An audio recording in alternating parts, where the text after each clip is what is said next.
पुणे खंडणी विरोधी पथक 2 ने आरोपी चैतन्य बैरागीकडून एक गावठी पिस्टल व एक जिवंत कारतूस केले हस्तगत।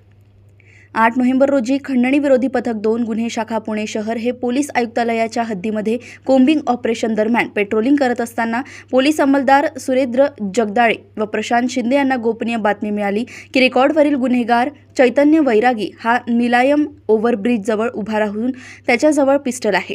सदर बातमी मिळताच तत्काळ पोलीस पथकाने सदर ठिकाणी जाऊन पाहणी केली असता रेकॉर्डवरील आरोपी चैतन्य बैरागी व एक इसम Mohammed auto garage Nilayam bridge जवळ फुटपाथवर थांबला असल्याचं दिसून आलं असता लागलीच सदर दोन्ही आरोपीस ताब्यात घेतले। त्यांना त्यांचे नाव व पत्ता विचारले असता त्यांनी त्यांचं नाव चैतन्य संतोष बैरागी ऋषिकेश फुलचंद रवेलिया असे सांगितले। तसेच सदर आरोपी चैतन्य बैरागीची अंगझडती घेतली असता त्याच्याकडे एक गावठी बनावटीचं पिस्टल एक जिवंत कारतूस मिळून आलं असता ते जप्त करण्यात आले। सदर बाबत पर्वती पोलीस स्टेशन येथे गुन्हा दाखल करण्यात आलाय।